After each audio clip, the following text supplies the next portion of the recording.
លោកគ្រូហុងបានធ្វើដំណើរទៅជួបអទិទេពអប្សរៈហើយយើងសាកល្បងឯងបន្តិចទៅចុះ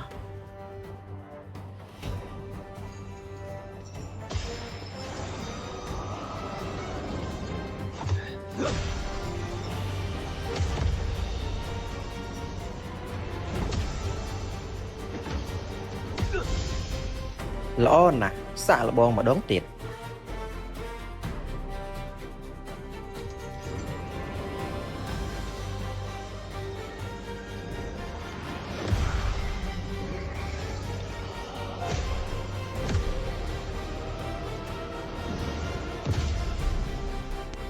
ធម្មពលពណ៌សូនោះបីជាអាចបង្ក្រាបដៃអសុរៈបានអទិទេពអសុរៈខ្ញុំមិនចាំបាច់និយាយច្រើនទេលោកគឺដឹងអស់ហើយក្មេងតូចបើឯងចង់ឲ្យយើងជួយឯងត្រូវមានអ្វីមកដោះដូរលោកចង់ឲ្យខ្ញុំផ្ដល់សេរីភាពដល់លោកមែនទេក្មេងតូចស្រេចតែឯងគិតនោះទេតែយើងចង់ប្រាប់ថាឯងជិតស្លាប់ហើយត្រូវហើយនៅពេលដែលក្បួននាគត្រូវបានបំផ្លាញខ្ញុំប្រកាសជាស្លាប់មិនខានបានជាបែបនេះប្រថុយមួយក្តារទៅចោះ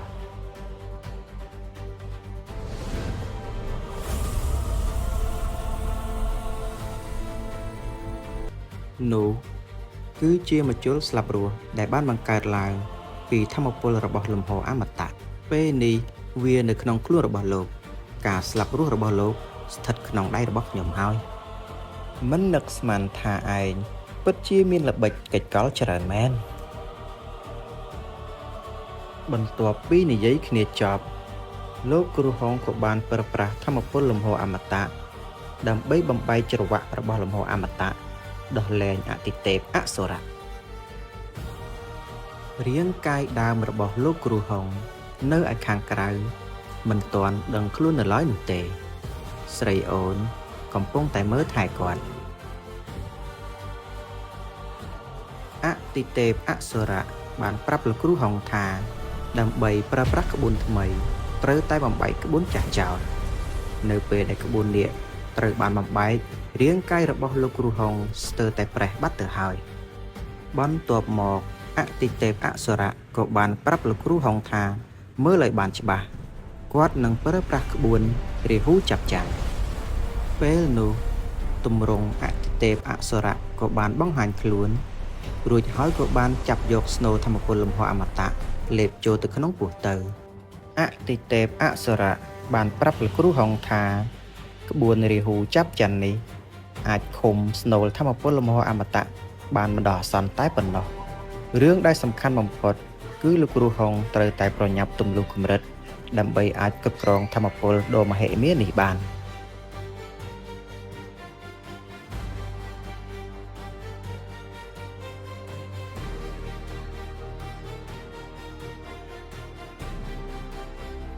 មិននឹកស្មានថាលោកបែរជាចិត្តទម្លុះចូលកម្រិតស្ដេចអទិទេពទៅហើយខ្ញុំជួយលោកទៅចោះប្រសិនបើនាងជួយដល់ខ្ញុំច្បាស់ជាជោគជ័យមិនខានឡើយដើម្បីទម្លុះកម្រិតដោយជោគជ័យយើងត្រូវការឱសថមួយចំនួនតោះយើងទៅចំការថ្នាំលើកនេះខ្ញុំលែងខ្លាចស្ដេចអទិទេពគ្រុឌទៀតហើយពេលដែលលោកគ្រូហុងដឹងខ្លួនឡើងវិញលោកគ្រូហុងបានចេញមកខាងក្រៅប៉ុន្តែឃើញថានៅក្នុងជំរំដូចជាស្ងាត់ជ្រងំទីបំផុតបងដឹងខ្លួនឡើងវិញហើយអូនបារម្ភពីបងណាស់បងមិនអីនោះឡើយ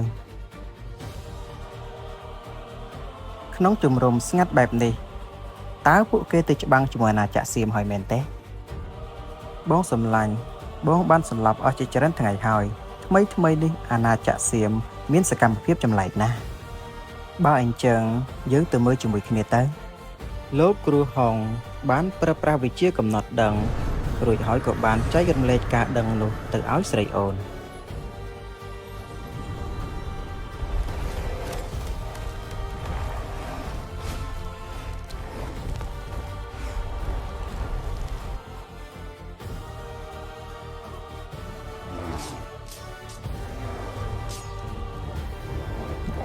ពេលនេះត្រកូលអសុរៈបានរួមដៃគ្នាជាមួយនឹងអាណាចក្រសៀមហើយ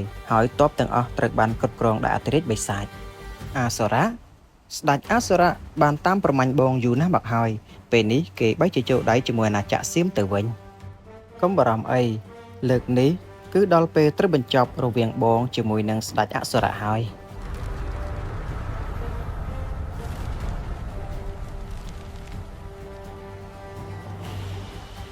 ចាំបងណែនាំឲ្យស្គាល់នេះគឺជាអតិទេពអសុរៈក៏ប៉ុន្តែគាត់ពេលនេះស្ថិតនៅកម្រិតទី14តែប៉ុណ្ណោះអតិទេពអសុរៈចុះហេតុអ្វីគាត់មិនស្ថិតនៅកម្រិតអតិទេពនេះក៏ព្រោះតែប្រសិនបើខ្ញុំស្ថិតនៅកម្រិតអតិទេពច្បាប់អតិទេពនឹងចាប់ខ្ញុំទៅមិនខានតាមពិតទៅធម្មពលអតិទេពរបស់គាត់នៅក្នុងលំហអមតៈឯណោះគាត់ធ្វើបែបនេះដើម្បីលាក់ខ្លួនពីច្បាប់អតិទេពមិននឹកស្មានថាអតិទេពអសុរៈបែរជាស្ថិតនៅក្នុងលំហអមតៈសោះអញ្ចឹងលោកគ្រូធ្វើអ្វីក៏លោកដឹងដែរមែនទេខ្ញុំត្រូវបានឃុំនៅក្នុងគុកដូច្នេះខ្ញុំមិនដឹងអ្វីទាំងអស់នោះទេឥឡូវនេះខ្ញុំទៅបង្ក្រាបទ័ពអសុរៈហើយរចនាបិតារបស់នាងដូចជាប្លែកខ្ញុំគិតថាគាត់គឺខ្លាំងទេអរគុណបុព្វបុរសដែលបានប្រាប់ខ្ញុំចាំខ្ញុំតេស្តសាកល្បងមើលសិន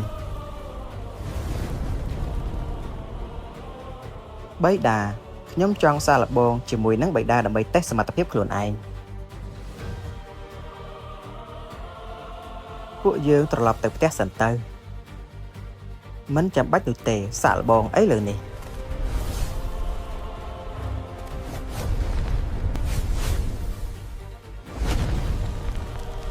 មិននឹកស្មានថាពួកឯងដឹងលឿនយ៉ាងនេះសោះនាគខ្មៅឆាប់ចុះទៅវិមានរបស់ស្ដេចសេះសមុទ្រអីលើនេះបាទព្រះនាងខ្ញុំទៅហើយ